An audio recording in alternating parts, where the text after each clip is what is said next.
Hello guys, welcome back to curiosity corner. ఈరోజు నేను ఒక కొత్త వీడియో స్టార్ట్ చేస్తున్నా కొత్త సబ్జెక్ట్ గురించి, industrial engineering and management. It is also shortly called as IM. ఇది మనకి బీటెక్ 4-1లో ఉంది. ఇది కూడా ఒక open elective and it is from mechanical engineering subject. So నేను ఈ వీడియో చేస్తున్నా, యూనిట్ 1 స్టార్ట్ చేస్తున్నా ఈరోజు. And this will be helpful to all the branches who have chosen IM as an open elective. So ఇది unit 1 syllabus. ఈ first unit పేరు management and organization. So దీంట్లో management and organization గురించి ఉంటుంది. So management and organization గురించి this is the definition of management. So దీంట్లో ఈ బోల్డ్లో ఉన్న వర్డ్స్ అనేది కంపల్సరీ ఉండాలి. So management is process of planning, organizing, leading and controlling resources. ఇవన్నీ ఎందుకు చేస్తామంటే to achieve organizational goals effectively. ఇక్కడ కీ ఫోకస్ ఏంటి అంటే మనం చేయాలనుకుంటున్న వర్క్ని మినిమం ఎఫర్ట్ తోటి ఇంకా తక్కువ టైంలో అండ్ తక్కువ బడ్జెట్తో చేయగలగాలి అనేది ఇక్కడ మన కీ ఫోకస్ ఉంటుంది. ఎందుకంటే అట్లా చేస్తే మనకి ప్రాఫిట్ ఎక్కువ ఉంటుంది కాబట్టి, ఎప్పుడు కూడా మనం ప్రాఫిట్ ఎక్కువ చూసుకుంటాం కాబట్టి. అండ్ మేనేజ్మెంట్కి ఇంపార్టెన్స్ ఏంటి అంటే ఇంతకుముందు డిస్కస్ చేసినట్టే గోల్స్ని అచీవ్ చేయడం, ఇంకా efficiency and productivity, better utilization of resources. ఇది చదివేసుకోండి. అండ్ ఇంతకుముందు ఈ వర్డ్స్ కంపల్సరీ అన్నా కదా, వీటికి ఇక్కడ చిన్న డెఫినేషన్స్ లాగా రాస్తే బాగుంటుంది. ఇఫ్ ఇది 5 మార్క్స్కి కానీ కొంచెం ఎక్కువ మార్క్స్కి అడిగితే మంచిగా ఉంటుంది. ప్లానింగ్ అంటే ఇప్పుడు ఇది ఎగ్జాంపుల్ అనమాట. జస్ట్ ఇప్పుడు ఒక కంపెనీలో manager new smart phone release చేయాలి నెక్స్ట్ ఇయర్ అని అనుకున్నారనుకో, అయితే అప్పుడు ఒక టీమ్ని పెట్టాలి. ఆ స్మార్ట్ ఫోన్ డిజైన్ చేయాలి, ఇంకా దాన్ని తయారు చేయాలి, ఇంకా దానికి యాడ్స్ ఇవ్వాలి, కొత్త స్మార్ట్ ఫోన్ వచ్చింది అని. ఇదంతా చేస్తే సరిపోదు, ఇంకా సేల్స్ కూడా చేయాలి. That is the main thing. ఇప్పుడు లీడింగ్ ఒకటి, నెక్స్ట్ వన్ ఈజ్ లీడింగ్. అంటే ఇప్పుడు ఇవన్నీ చెయ్యాలి అని అనుకున్నాం కదా, సో ఇవన్నీ చేయడం అనేది ఒక ప్రాసెస్ కదా. ఇప్పుడు ఆ ప్రాసెస్ని హ్యూమన్ చేస్తుంటారు కదా, ఎంప్లాయీస్. సో టీమ్స్ ఉంటాయి, వాళ్ళని మోటివేట్ చేయడము అండ్ డెడ్ లైన్స్ లోపల చేస్తున్నారా లేదా చూసుకోవడం. అండ్ కంట్రోలింగ్ అంటే మన ప్రోగ్రెస్ని చెక్ చేసుకోవడం, అవుతా ఉందా లేదా అని. అండ్ ఇది జస్ట్ డెఫినేషన్ లాగా దీనికి, ఈ ఫస్ట్ హెడ్డింగ్కి.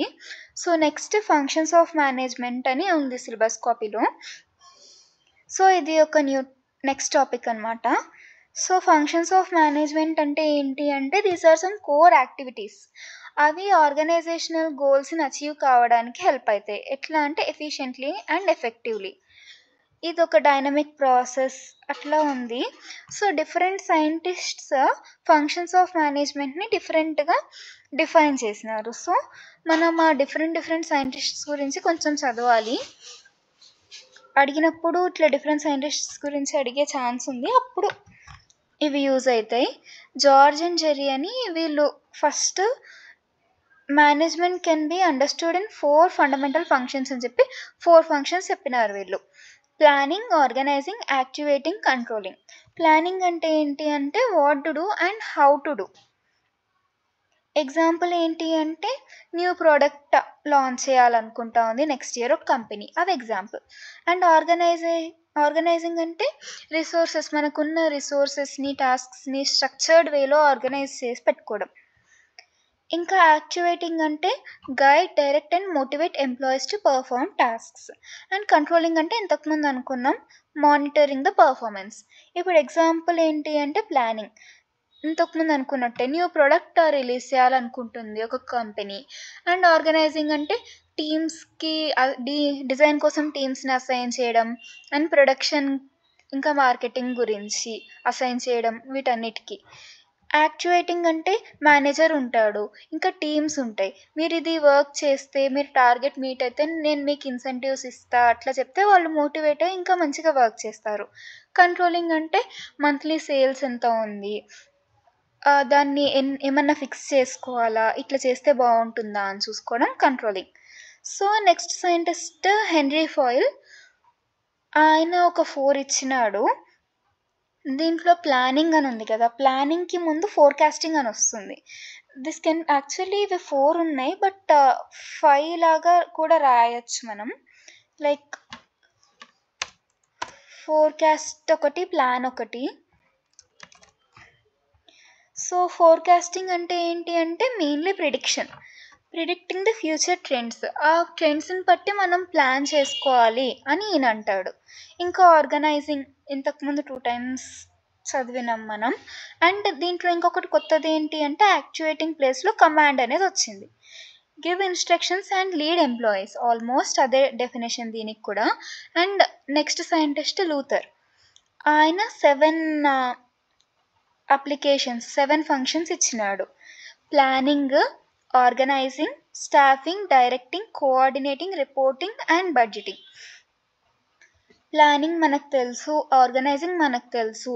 అండ్ స్టాఫింగ్ అంటే ఏంటి అంటే రిక్రూట్ చేసుకోవడం, ఎంప్లాయీస్ని ట్రైనింగ్ చేసుకోవడం. It's a basic word.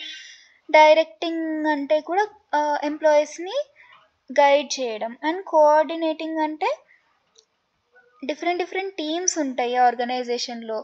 We have to ensure that they work together. కంపెనీలో కానీ టీమ్స్ మధ్యలో జనరల్గా ఎప్పుడైతే కోఆర్డినేషన్ బాగుంటుందో then the results will be good. And reporting అంటే ఇప్పుడు ఎంప్లాయీస్ ఇది చేసినారు, సో మేనేజ్మెంట్కి మేము ఇది చేసినాము అని చెప్పి ఇన్ఫర్మేషన్ ఇస్తే సో దట్ కొంచెం క్లియర్గా ఉంటుంది మన ప్రాసెస్ మొత్తం. అండ్ బడ్జెటింగ్ అంటే ఎక్స్పెన్సెస్ని కంట్రోల్ చేసుకోవడం అండ్ ముందే ప్లాన్ చేసుకోవడం సో దట్ బడ్జెట్ని బట్టి వర్క్ చేయొచ్చు. So next Koontz and O'Donnell. ఈ సైంటిస్ట్స్ ఇద్దరనమాట. వాళ్ళు 5 చెప్పినారు functions. These are most widely accepted అనమాట. జనరల్గా చిన్నగా 1 మార్క్ వాటిల్లో అడిగినప్పుడు 1 మార్క్ క్వశ్చన్స్లో అడిగినప్పుడు ఈ 5 రాస్తే సరిపోతుంది, ఈ సైంటిస్ట్ పేరు రాసి. సో వీళ్ళ ఫంక్షన్స్ ఏంటి అంటే planning, organising, staffing, directing and controlling. So ఇంతకుముందు చెప్పిన 5 డెఫినేషన్సే మళ్ళీ. So I'm not repeating them again and again. ఇవి చూసుకోండి. అండ్ ఇవి మెయిన్ అన్నాం కాబట్టి మళ్ళీ ఈ 5కి సపరేట్గా సైడ్ హెడ్డింగ్స్ పెట్టి రాస్తే బాగుంటుంది ఇఫ్ ఇవే మెయిన్గా మనం ఆన్సర్లో రాస్తున్నాము అంటే. ఇప్పుడు ప్లానింగ్లో ఆబ్జెక్టివ్స్ ఏంటి, మనం ఏం అచీవ్ చేయాలనుకుంటున్నాం అండ్ దానికి ఏం చేయాలి అని మనం డిసైడ్ అవుతాం. ఆర్గనైజింగ్లో మనకున్న రిసోర్సెస్ ఏంటి, టాస్క్స్ ఏమున్నాయి అండ్ రెస్పాన్సిబిలిటీస్ని ఎట్లా ఇంప్లిమెంట్ చేయాలి అని చూస్తాం. Coordination and clarity for roles ensure చేసుకుంటాం ఇక్కడ. ఇంకా స్టాఫింగ్ అంటే right people are at right position అనేది చూడాలి మనం. అంటే ఇప్పుడు టాలెంటెడ్ పీపుల్ ఉంటారు కొంతమందికి ఒక్కొక్క ఏరియాలో కొంతమందికి స్పెషలైజేషన్ ఉంటుంది. సో ఇప్పుడు ఏ పర్సన్ దేంట్లో టాలెంటెడో అదే వర్క్ రోల్లో ఉంటే మనకి అవుట్పుట్స్ బాగా వస్తాయి, రిజల్ట్స్ బాగా వస్తాయి అండ్ వాళ్ళకు కూడా చేయాలి అన్న ఇంట్రెస్ట్స్ వస్తాయి. సో డైరెక్టింగ్ అండ్ లీడింగ్ అంటే మోటివేటింగ్ ఎంప్లాయీస్, టీమ్ వర్క్ని ఎంకరేజ్ చేయాలి మనం సో దట్ తొందరగా అవుతుంది మనకు వర్క్.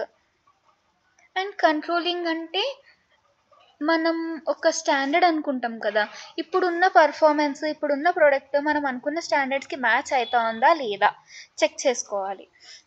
అండ్ ఇప్పుడు ఎఫిషియెంట్గా వర్క్ అవుతా ఉందా, ఆన్ టైం అనేది చూసుకోవాలి. అండ్ ఇది ఫంక్షన్స్ ఆఫ్ మేనేజ్మెంట్ గురించి అనమాట. And about different scientists. ఇంకా కాంట్రిబ్యూషన్స్ ఆఫ్ మేనేజ్మెంట్ అనమాట ఇవి. సో ఇప్పుడు మన సిలబస్ కాపీలో ఈ సైంటిస్ట్స్ పేరు చెప్పి వీళ్ళ కాంట్రిబ్యూషన్స్ గురించి అడిగినారు. సో ఇది వాళ్ళు చేసింది చాలా యూస్ఫుల్గా ఉంది అని ఒక పారా. టైలర్ అనేటాయన కొన్ని కాంట్రిబ్యూషన్స్ చేసినారు. ఈయన సైంటిఫిక్ మేనేజ్మెంట్ గురించి మెయిన్గా. సో ఈయన ఫాదర్ ఆఫ్ సైంటిఫిక్ మేనేజ్మెంట్ అని అంటారు. ఈయన కాంట్రిబ్యూషన్ ఏంటి అంటే మెయిన్గా సైంటిఫిక్ మెథడ్స్ని మేనేజ్మెంట్లో అప్లై చేయడం. సైంటిఫిక్ మెథడ్స్ అప్లై చేస్తే ఎఫిషియన్సీ పెరుగుతుంది ఆపరేషన్స్లో అని చెప్పినాడు. ఈయన ఒక ఫేమస్ ఎక్స్పెరిమెంట్ కండక్ట్ చేసినాడు, టైమ్ అండ్ మోషన్ స్టడీ అని చేసినాడు అనమాట ఒకటి. అది ఎక్కడ చేసినాడు అంటే యూఎస్ఏలో ఒక స్టీల్ ఫ్యాక్టరీలో చేసినాడు. ఆ స్టీల్ ఫ్యాక్టరీలో ఏం అబ్జర్వ్ చేసినాడంటే వర్కర్స్ స్లోగా వర్క్ చేస్తున్నారు వితౌట్ స్టాండర్డ్ మెథడ్ అని అబ్జర్వ్ చేసినాడు. ఒక్క పర్సన్ ఎంత వర్క్ చేయగలడు ఒక్క డేలో ఎఫిషియెంట్‌గా అనేది చూసినాడు.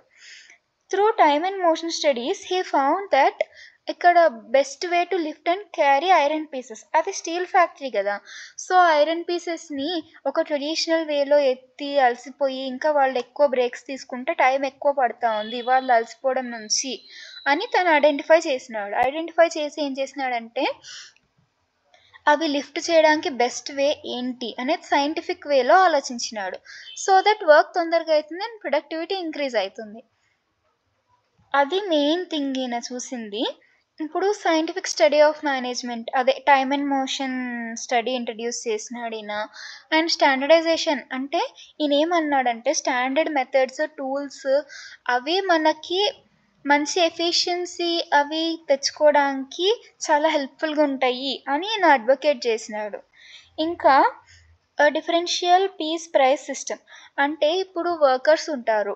ఎక్కువ వర్క్ చేసిన ఎంప్లాయీకి ఎక్కువ వేజెస్ ఇయ్యాలి. తక్కువ వాళ్ళ వర్క్‌ని బట్టి వాళ్ళకి వేజెస్ ఉండాలి అని ఈయన చెప్పినాడు.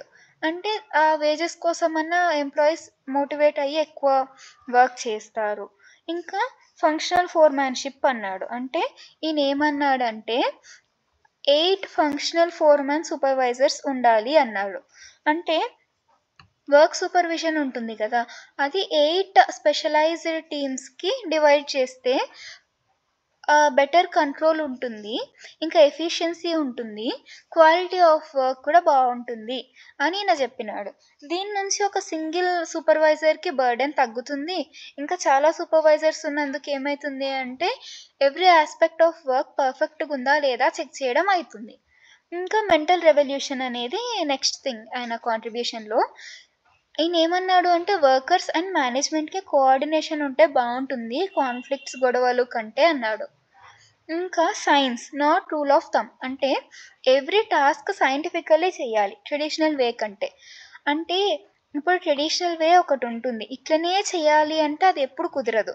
సైంటిఫిక్ వే అంటే మనం సైన్స్‌ని బట్టి ఆలోచిస్తే అప్పుడు కరెక్ట్‌గా అయితుంది ట్రెడిషనల్ వేని నమ్మడం కంటే అని ఈయన చెప్పడం. సమ్మరీలో Taylor focused on efficiency, productivity and rationalization of work process through science based on management. So next scientist ఏమో హెన్రీ ఫాయిల్. ఈయన నేమ్ మనం ఇంతకుముందు ఫంక్షన్స్ ఆఫ్ మేనేజ్మెంట్లో కూడా చూసినాం కదా! సో ఈయన కాంట్రిబ్యూషన్స్ ఏంటి అంటే మనం న్యాచురల్లీ ఆ ఫంక్షన్స్ ఆఫ్ మేనేజ్మెంట్ కూడా చెప్పచ్చు. ఆ 5 ఫంక్షన్స్ రాసేసి ఇఫ్ ఆన్సర్ పెద్దది ఎక్కువ మార్క్స్‌కి రాయాలి అంటే వీటికి డెఫినేషన్ కూడా ఇయ్యొచ్చు. మెయిన్‌గా ఇక్కడ కాంట్రిబ్యూషన్‌లో ఆయన 14 ప్రిన్సిపల్స్ అన్నమాట. 14 ప్రిన్సిపల్స్ ఆఫ్ మేనేజ్మెంట్. ఈ 14 ప్రిన్సిపల్స్ ఇక్కడ ఉన్నాయి లిస్ట్ చేసి division of work first one. Work అనేది ఎంప్లాయీస్ మధ్యలో డివైడ్ చేసుకోవాలి. Authority and responsibility. Manager should have right to give orders. So ఇక్కడ manager should have right to give orders. కానీ వాళ్ళే రెస్పాన్సిబిలిటీ తీసుకోవాలి రిజల్ట్‌కి. అంటే ఇప్పుడు వాళ్ళు ఇచ్చిన ఆర్డర్స్ పట్టే కదా ఎంప్లాయీస్ వర్క్ చేసేది అండ్ రిజల్ట్స్ వచ్చేది. సో వాళ్ళే రెస్పాన్సిబిలిటీ తీసుకోవాలి ఆ రిజల్ట్స్‌కి కూడా. And discipline employees must obey rules and respect agreements to maintain order. ఇంకా unity of command. Each employee should receive orders from only one superior.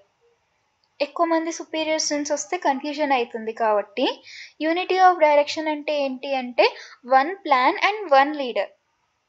Subordination of individual interest to general interest అంటే మన individual interest అంటే మన personal interests అన్నీ company interest తర్వాతనే అని ఈయన చెప్తున్నాడు.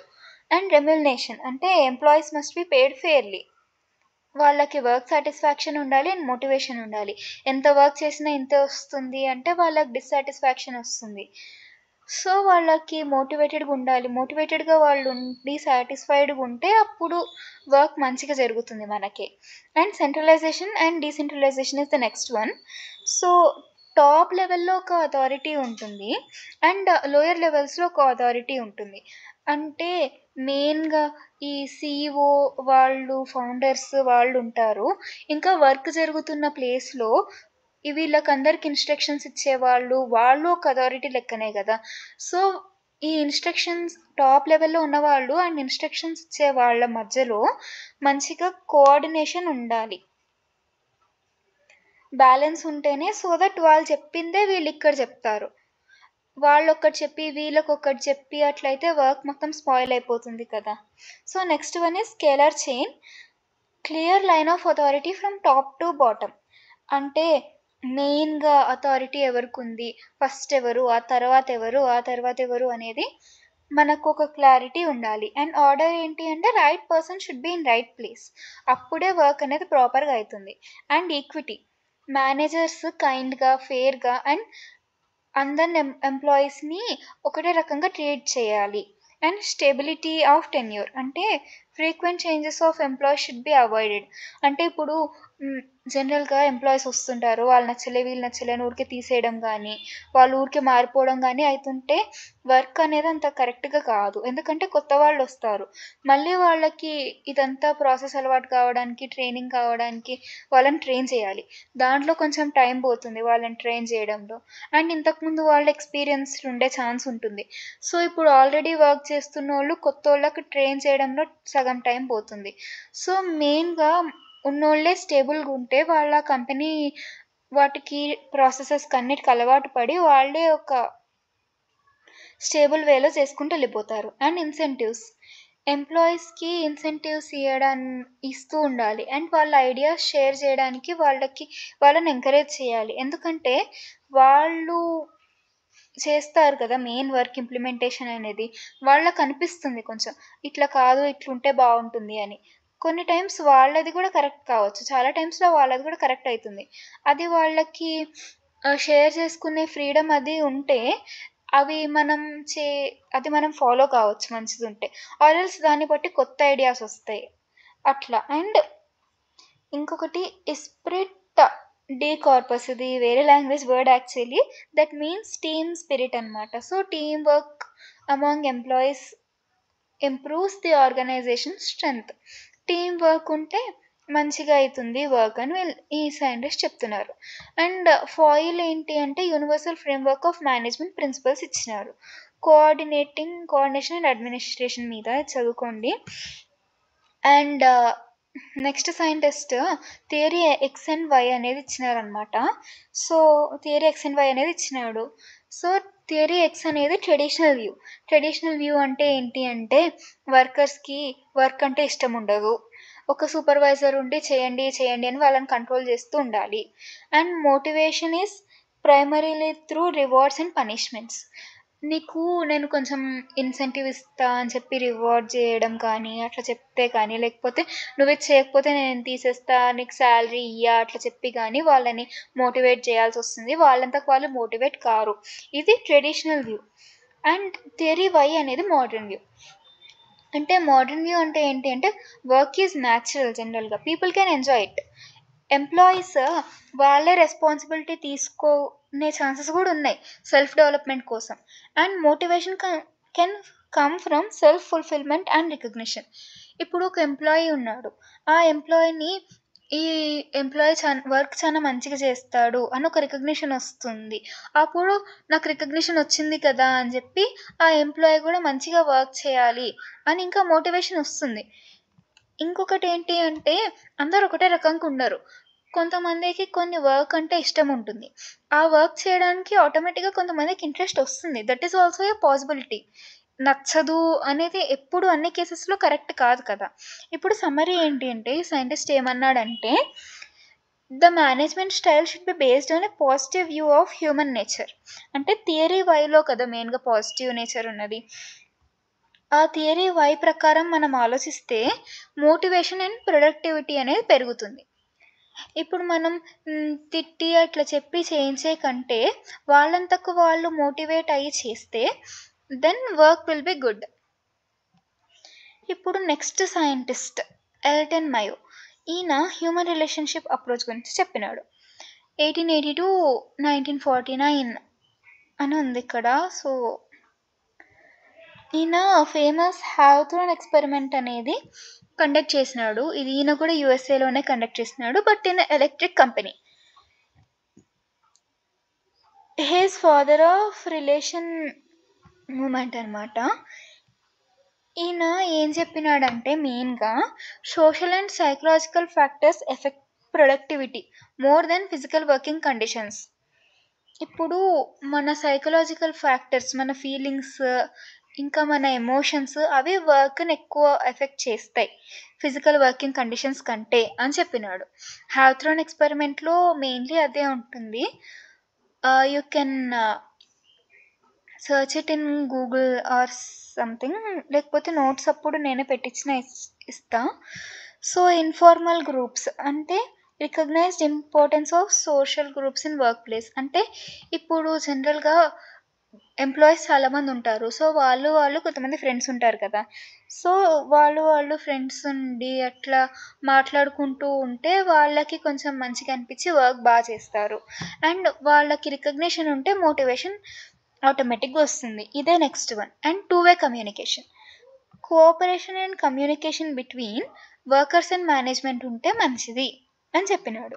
And next scientist, he developed the motivation hygiene theory. Motivation factors అంటే మనకి సాటిస్ఫాక్షన్ తెప్పించేవి, జాబ్ సాటిస్ఫాక్షన్ తెప్పించేవి, జాబ్ సాటిస్ఫాక్షన్ నుంచి హయ్యర్ మోటివేషన్ వస్తుంది. ఇవి ఎగ్జాంపుల్స్ చదువుకోండి. అండ్ హైజీన్ ఫ్యాక్టర్స్ అంటే డిస్సాటిస్ఫైయర్, అంటే డిస్సాటిస్ఫైయర్స్ గురించి. డిస్సాటిస్ఫాక్షన్ని prevent dissatisfaction but do not motivate when present. salary, company policy, supervision, working conditions, job security. Eliminating dissatisfaction is not enough. Managers must actively provide motivators to enhance employee performance. In next scientist, I guess he is the last scientist దీంట్లో. In a hierarchy of human needs and their motivation అనేది చెప్పినాడు. ఇవి human needs అనమాట. So ఇవి ఏంటి అనేది చిన్న చిన్న points: psychological needs, safety needs, social needs, esteem needs, self activation needs. ఇవన్నీ నోట్స్లో ఉంది, చదువుకోండి. అండ్ సమ్మరీలో ఇక్కడ ఓవరాల్ సమ్మరీ టేబుల్ అని ఒకటి ఇచ్చింది. నేను ఈ నోట్స్ మొత్తం ChatGPTలోంచి తీసుకున్నా, because I didn't find any proper notes in Google or anything. So ChatGPTలోంచే తీసుకోవాల్సి వచ్చింది. అండ్ ఐ గెస్ R22కి ఇది మళ్ళీ న్యూ సబ్జెక్ట్ అనుకుంటా. సో మళ్ళీ ChatGPTలోంచే తీసుకోవాల్సి వచ్చింది. సో 3-2లో RESకి వీడియోస్ చేశాను కదా, అట్లనే సేమ్ అవి కూడా ChatGPTలోంచి, ఇది కూడా ChatGPTలోంచే తీసుకున్నాను నేను. అండ్ ఇది థింకర్ ఎవరు, వాళ్ళ అప్రోచ్ ఏంటి, మెయిన్ ఫోకస్ ఏంటి, కీ కాంట్రిబ్యూషన్ ఏంటి అనేది జస్ట్ ఒక టేబుల్ లాగా ఇచ్చింది ChatGPT. అంటే అది మొత్తం చదువుకున్నాక ఇది జస్ట్ రివిజన్కి ఒకసారి చదువుకుంటే హెల్ప్ అవుతుంది. దీన్ని బట్టి మనం ఎలాబరేట్ చేసి రాసేసుకోగలం కదా. అండ్ ఇది next topic, systems approach to management అనమాట. దీంట్లో ఇది ఒక నెక్స్ట్ టాపిక్ అనమాట. సో ఇదేంటి అంటే దీంట్లో మెయిన్గా ఏముంటుంది అంటే ఆర్గనైజేషన్ని మొత్తం ఒక సిస్టమ్ లాగా చూడడం. అంటే combination of inter related parts, departments, people, processes అనమాట. దట్ అవన్నీ జనరల్గా కలిపి వర్క్ చేస్తేనే మనకి కామన్ గోల్ అచీవ్ చేయగలుగుతామని. అంటే సింపుల్ వర్డ్స్గా చెప్పాలి అంటే కంపెనీ అనేది ఒక లివింగ్ బాడీ లాగా.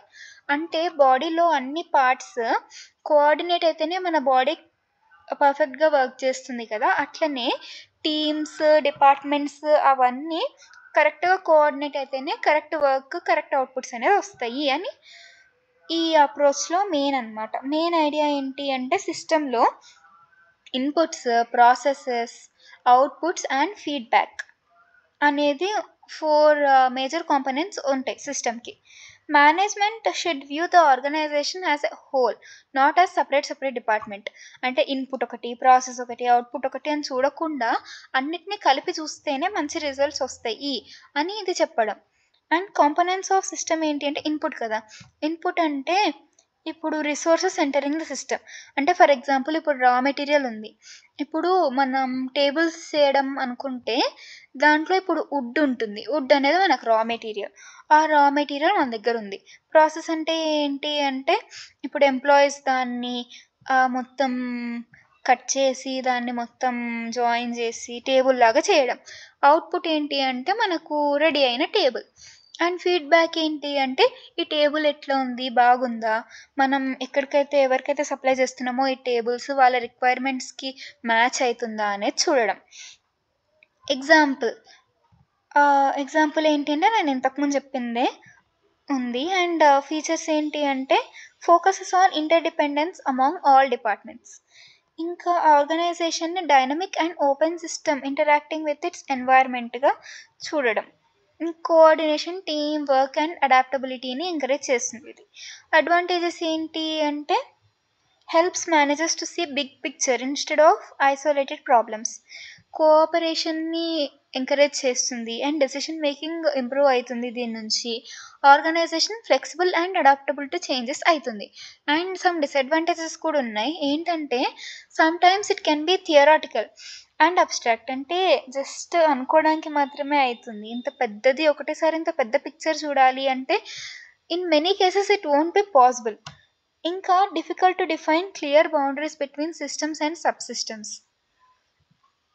ఈ డిపార్ట్మెంట్లో మళ్ళీ డిపార్ట్మెంట్స్ ఉంటాయి. అదేంటి క్లియర్ బౌండరీస్ పెట్టడం, ఎవరికి ఆర్డర్స్ ఇస్తున్నారో అదంతా చూడడం ఒక్కొక్కసారి బిగ్ పిక్చర్ మెసప్ అయిపోతుంది అండ్ కాంప్లెక్స్ అయ్యే ఛాన్సెస్ కూడా ఉంది. So in conclusion, this approach teaches manager to view organization as one unified whole where every part depends on the other. ఇంకా దీంట్లో 2 టైప్స్ ఉన్నాయి సిస్టమ్స్లో, closed system and open system. నేను సింపుల్గా చెప్తా. క్లోజ్డ్ సిస్టమ్ ఏంటి అంటే it doesn't interact with its environment. అంటే వాళ్ళంతకు వాళ్ళు చేసుకుంటూ వెళ్ళిపోతారు. ఇప్పుడు టేబుల్స్ ఎగ్జాంపుల్ తీసుకున్నాం కదా, దాంట్లో వాళ్ళంతకు వాళ్ళు టేబుల్స్ మొత్తం చేసేసి పంపించేస్తారు. ఇది రిక్వైర్మెంట్స్ మ్యాచ్ అవుతా ఉందా లేదా అదంతా ఏం పట్టించుకోరు. అండ్ ఓపెన్ సిస్టంలో ఏంటి అంటే ఎన్వైర్మెంట్ తోటి ఇంటరాక్ట్ అవుతారు. ఇప్పుడు ఒకటి చేసి ఇది ఓకేనా అట్లా మాట్లాడుతుంటే ప్రొడక్ట్ బెస్ట్ వస్తుంది. మళ్ళీ ఇప్పుడు మనకి చేయమని ఇచ్చిన వాళ్ళు మనం బాగా చేసినామని మళ్ళీ మనకి ఇవ్వచ్చు. అండ్ ప్రోడక్ట్ ఇది బాగాలే, మాకు నచ్చలే, మేము ఇట్లా చెప్పలేదు కదా మీకు, మేము ఇది తీసుకోము, అట్లాంటి గొడవలు కూడా రావు. సో ఇంటరాక్ట్ అవుతుంటే ఒక క్లారిటీతో వర్క్ అనేది స్మూత్గా వెళ్ళిపోతుంది. And next topic is organisational structures అనమాట. ఇది కొంచెం పెద్దగా ఉంటుంది. సో ఆర్గనైజేషనల్ స్ట్రక్చర్ అంటే defines how tasks, responsibilities, authorities and communication flow in an organization. ఇక్కడ పర్పస్ ఏంటి అంటే clarifies authority and responsibility, ensures coordination among departments, avoids confusion in decision making. ఇక్కడ 2 టైప్స్ ఆర్గనైజేషనల్ స్ట్రక్చర్ ఉంటుంది, mechanistic structure and organic structure. ఇది జనరల్గా syllabus కాపీలో ఇది ఉంది కదా, ఇది ఏంటిది, సిస్టమ్స్ అప్రోచ్ టు మేనేజ్మెంట్ తర్వాత వెరీ నెక్స్ట్ టాపిక్ కాదు.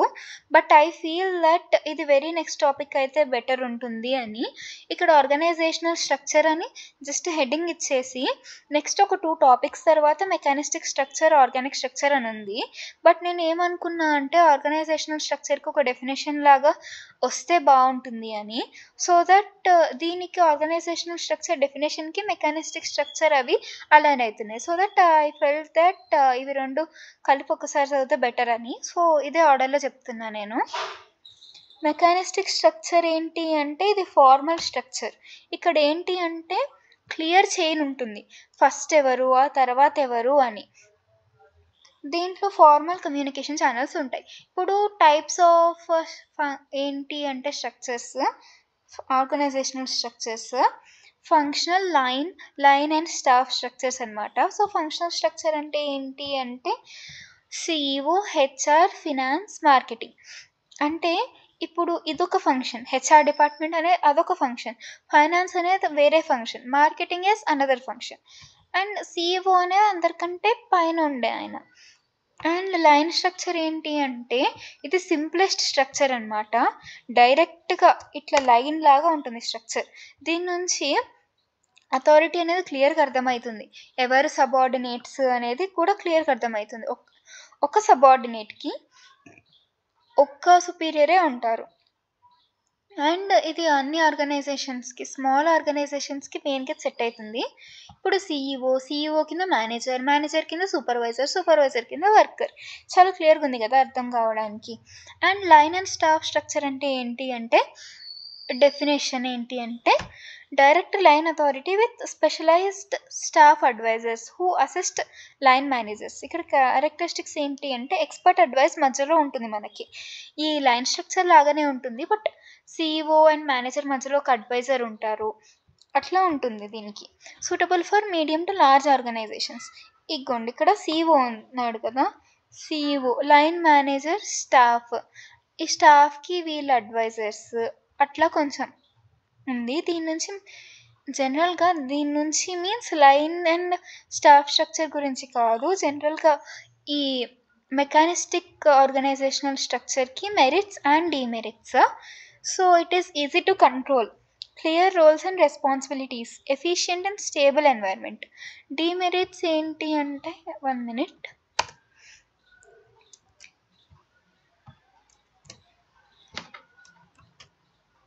డిమెరిట్స్ ఏంటి అంటే, స్లో డెసిషన్ మేకింగ్. ఇప్పుడు క్లియర్గా ఉంది, బట్ ఇక్కడ నుంచి కిందికి మళ్ళీ కింద సబార్డినేట్స్కి వెళ్ళేటప్పటికి చాలా స్లో ప్రాసెస్ అవుతుంది. అండ్ చేంజెస్ వస్తే కూడా ఆ చేంజెస్ని వెల్గా హ్యాండిల్ చేయలేదు. And low employee motivation. ఇది large organisations with stable routine operations ఉంటే అప్పుడు ఇట్స్ ఓకే. కానీ ఇప్పుడు మారుతుంటుంది మన వర్క్ రిక్వైర్మెంట్స్ని బట్టి అంటే that is not that suitable కదా. సో ఆర్గానిక్ స్ట్రక్చర్ అనేది నెక్స్ట్ స్ట్రక్చర్ అనమాట. Flexible adaptive structure suitable for dynamic environments. అంటే ఇక్కడ లో స్పెషలైజేషన్, డీసెంట్రలైజ్డ్ డెసిషన్ మేకింగ్ ఉంటుంది. ఇక్కడ టైప్స్ ఆఫ్ ఆర్గానిక్ స్ట్రక్చర్ ఏంటి అంటే, టీమ్ బేస్డ్. ఇక్కడ టీమ్ లీడర్, M1, M2 ఇవన్నీ టీమ్స్ లెక్క, వీళ్ళ కింద ఎంప్లాయీస్. అండ్ ఇది స్ట్రక్చరల్ ఇక్కడ సర్క్యులర్ మేనర్లో ఇక్కడ అందరి మధ్యలో సర్క్యులర్గా కమ్యూనికేషన్ అవుతుంది. సో నో స్ట్రిక్ట్ హైరార్కీ, ఎవరైనా ఎవరితో అయినా ఇంటరాక్ట్ కావచ్చు. ఇంకా నెట్వర్క్ స్ట్రక్చర్ ఏంటి అంటే, ఒక సెంట్రల్ హబ్ ఉంటుంది, యూనిట్ 1, యూనిట్ 2, పార్ట్నర్ 1 అట్లా. సో ఈ మెరిట్స్ అనేవి మళ్ళీ ఆర్గానిక్ స్ట్రక్చర్కి కామన్గా. ఈ మెరిట్స్ ఏంటి అంటే, flexible and adaptable, encourages creativity, quick decision making. Demerits ఏంటంటే, ఇక్కడ మనం చూస్తున్నాం కానీ ఇక్కడ ఎవరు పైన ఎవరి కింద అనేది అర్థం కావట్లేదు కదా, అంటే ఇంతకుముందు అర్థమైనట్టు. సో అది ఇక్కడ డిమెరిట్ మెయిన్గా. ఇంకొకటి డిమెరిట్ ఏంటి అంటే, హార్డర్ టు కంట్రోల్. ఇది స్మాల్ కంపెనీస్కి, స్టార్టప్స్కి హెల్ప్ అవుతుంది.